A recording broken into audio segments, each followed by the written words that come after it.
Mabuhay! Welcome to the farm, a safe haven sanctuary. I'm Doc Susan Balingit, and I'm the medical director here at the farm at San Benito. So, for this lecture, we will talk about the digestive system. So, let's talk about the digestive system. Notice that among animals, the configuration of the mouth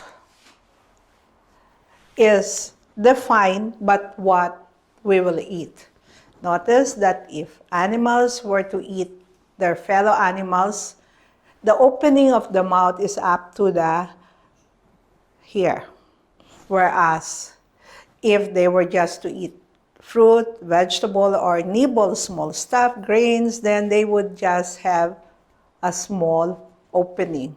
And birds who are just eating seeds will have a small bill. Those who would be eating fish will have a longer bill so they can catch the fish. So the mouth, where we would be first putting the food, defines what we eat. So notice it's not really that big. So it tells us, can we have more vegetables? And even the kind of teeth we have. In the 32 teeth that we have, only 4 are sharps. So that translates to 28:4. 1:7. So it's like telling us, if you want meat, can we do it once a week? So let's start with the mouth. If I were to tell you that I'm giving you green mango, notice that even if the mango is not here and I don't have a green mango, you start feeling saliva coming out. Why is that? So in the mouth, we have saliva.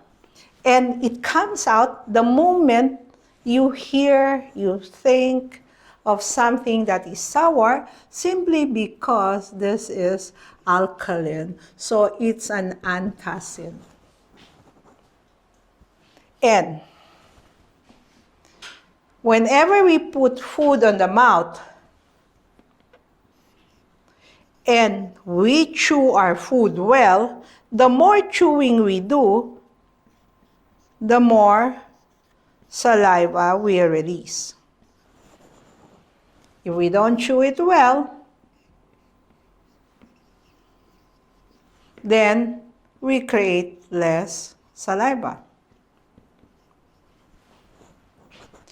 And the amount of saliva we release will be messaged to our gastric system. So this will be sent to the stomach. So if we chew our food well and we release a lot of saliva, then the stomach need not worry about releasing so much acid. So in the stomach would be less work. And that translates to releasing less acids. But if the body says, oh, we release so less saliva, meaning you didn't chew your food well. So who then will have to digest the food? Then it's the stomach by releasing more acids. And if the stomach has to work hard digesting the food we take by releasing acids, that can create a reflux on the esophagus. And that's what we call gastroesophageal reflux disease. Easily, we can prevent this by chewing our food. Because if we didn't, and the release of acid cause reflux of acid into the esophagus or create some acid burn on the stomach, then our stomach starts hurting. And if we're given medication, whether to stop the release of acids or to neutralize the acids that we've released, then that translates to the food we took is not digested. So if the food we took is not digested, where then will the food be digested? So when we transfer the food to the small intestine, then digestion starts at the small intestine.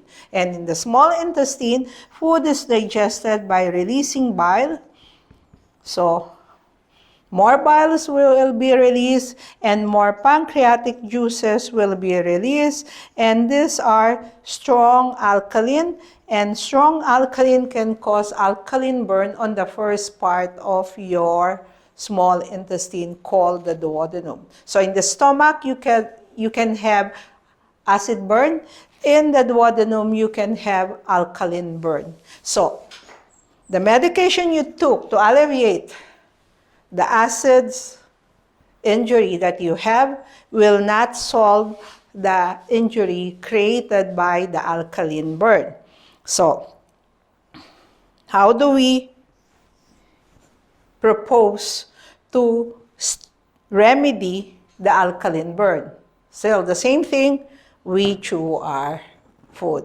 And we chew it well so that the stomach doesn't have to work hard by decreasing the acid release, and the small intestine doesn't have to work hard because everything has been mechanically digested well. And in the large intestine, finally, when food are transferred to the large intestine, two things happen. Meat will be putrefied, so undergo putrefaction, and plant food are fermented.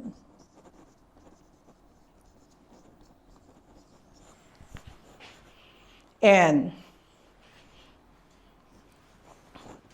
putrefaction is mediated by bacteria like E. coli, whereas plant food are fermented by B-complex synthesizing bacteria. So you get a free supply of B-complex from the bacteria that you feed with the plant food you took.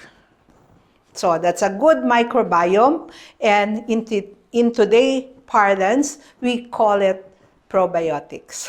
So you get yourself free probiotics. Now, if you have so much putrefying bacteria, this is friend to amoeba. And this is not friendly to amoeba. So if amoeba comes in and it meets the fermenting bacteria, it just goes away. But they can cause problem should the putrefying bacteria be present when the amoeba comes. So, how do we protect our digestive system? We chew our food well.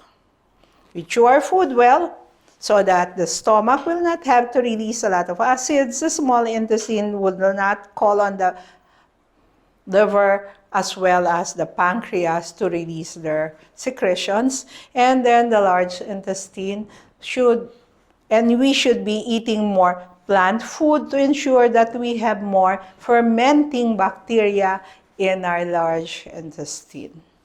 And the less we take meat, the better for us. Until the next session, I hope to see you at the farm.